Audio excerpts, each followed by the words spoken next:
À mon humble avis, coder, c'est même beaucoup plus facile que peindre. Une fois que le dessin va être fait, c'est un jeu d'enfant. Ces 5 points-là, d'en mettre 10, 2, 15, 1000, tout va fonctionner juste en changeant le chiffre qui est là.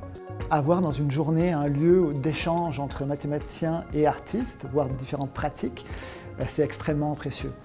C'est assez difficile de savoir si je suis un artiste ou pas. En tout cas, ce que je suis, c'est un statisticien qui expérimente avec l'art. Avril 2023. Le Collège Montmorency est l'hôte d'une initiative interdisciplinaire innovante liant les mathématiques aux arts visuels. Avec le soutien du plan, mathématiciens et artistes participent à une journée d'études pour initier le dialogue et le partage de connaissances. On a eu un artiste qui est venu, qui a présenté son travail et qui a parlé des mathématiques qu'il utilisait. On a eu des mathématiciens qui s'intéressent à créer des œuvres d'art, qui ont parlé de leur processus. On a eu des mathématiciens qui ont parlé de la relation entre l'art et les mathématiques. Il y avait un atelier où on a vraiment regardé à la génération d'images par intelligence artificielle. Mais toi, dans les mots-clés que tu as mis, toi, moi je suis pas un artiste du tout, je m'ai toujours intéressé à ça, mais j'ai pas développé le dessin, j'avais pas de talent à la base, puis je me suis intéressé à d'autres choses dans la vie.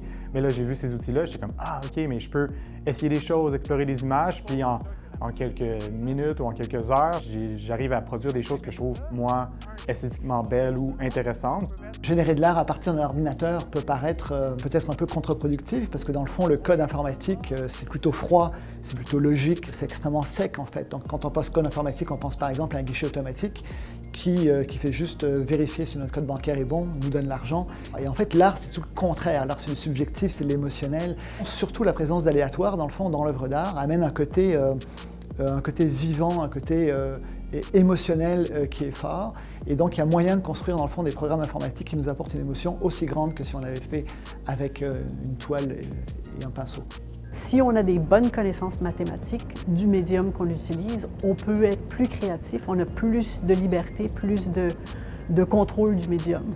Après cette première journée d'études, l'intention est de pérenniser la collaboration interdisciplinaire et contribuer au développement de l'enseignement des mathématiques adapté aux outils de création artistique.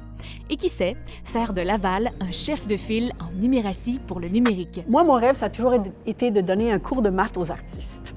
Nous, ce qu'on voudrait, c'est de pouvoir parler avec les étudiants en arts visuels ou même les artistes. On espère qu'on va peut-être reproduire cet événement-là à plus grande ampleur, amener plus d'artistes à se questionner, à commencer à prendre possession de ces outils-là, puis peut-être développer éventuellement même un cours complémentaire pour les étudiants qui sont en art ou qui s'intéressent à l'art, mais de parler des outils numériques qu'il y a derrière, puis de parler de comment les utiliser, mais aussi de comment ça fonctionne.